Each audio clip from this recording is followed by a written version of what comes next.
Loan दिलाने के नाम पर विदेशियों को ठगने वाले गिरोह को क्राइम ब्रांच ने नौबस्ता थाना क्षेत्र स्थित एक मकान पर छापा मारकर 2 अपराधियों को दबोच लिया। पकड़े गए युवक ठगी का कॉल सेंटर चला रहे थे।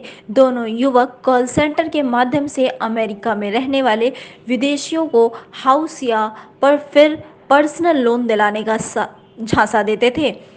दबोचे गए 7 ठग अमेरिका की लोन कंपनी के नाम पर पूरा फॉर्मेट तैयार किए थे। जरूरतमंद अब लोन के लिए आवेदन करता तो सारा सिस्टम उसे अमेरिकन दिखता था। दबिश के दौरान पुलिस अधिकारियों को मौके पर लैपटॉप, मोबाइल और अमेरिका के 2 लाख निवासियों का डाटा मिला।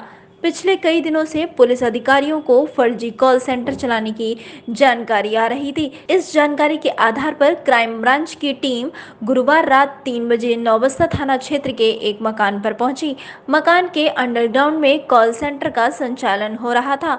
मौके पर पकड़े गए 2 युवकों की पहचान नौबस्ता के राहुल शुक्ला और हंसपुर निवासी विशाल सिंह सेंगर के रूप में हुई। छानबीन में पता चला कि जिस मकान पर कॉल सेंटर का संचालन हो रहा था वह विशाल के मामा का मकान है। कॉल सेंटर के माध्यम से गिरोह के सदस्य अमेरिका में रहने वाले लोगों से संपर्क करते और कम ब्याज पर लोन देने की बात कहकर अपने जाल में फंसाते थे। पैच विदेशियों से डील करने के लिए कॉल सेंटर पर अमेरिकन लैंग्वेज का भली प्रकार से इस्तेमाल वाले लोगों को भी लगा रखा था, जिससे किसी को भी शक न हो।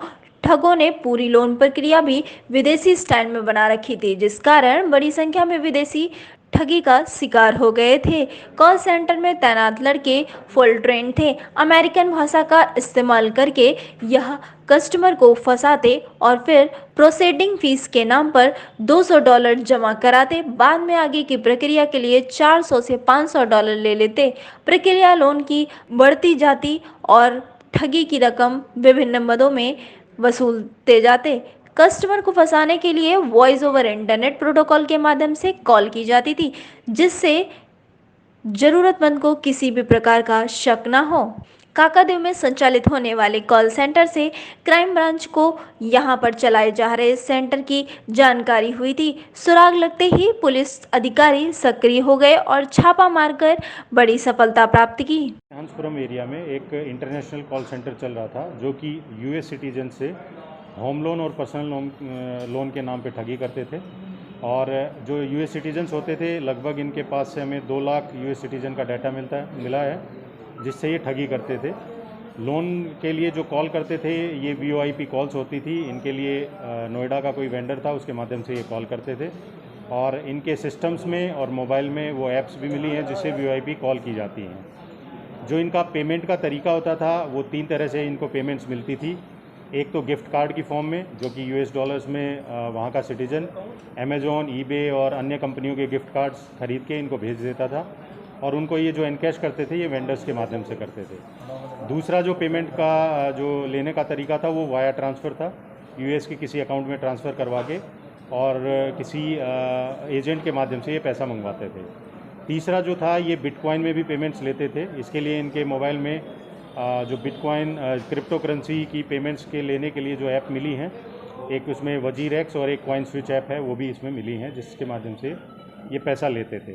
इसमें जो कॉल सेंटर में जो काम कर रहे थे, उसमें जो कॉल करने वाला होता है उसको एक रिटन स्क्रिप्ट इंग्लिश में दी जाती थी, जिसको बार बार प्रैक्टिस करता था और यूएस एक्सेंट में ही वो बात करते थे। उसमें उस बंदे को ये चेजर कहते हैं। और उसके बाद जब लीड डेवलप हो जाती थी तो डिफरेंट पेमेंट के नाम पे, जैसे कि processing fees, file closing fees, EMI के एडवांस पेमेंट, इन नाम पे उनसे वो यूएस सिटीज़न से पैसा लेते थे। एक यूएस सिटीज़न से 500 से $2000 तक की ये पेमेंट लिया करते। सर, कितने महीने से काम कर रहे हैं? अब तक कितने लोगों कितना ठग चुके हैं, कितने लोगों से?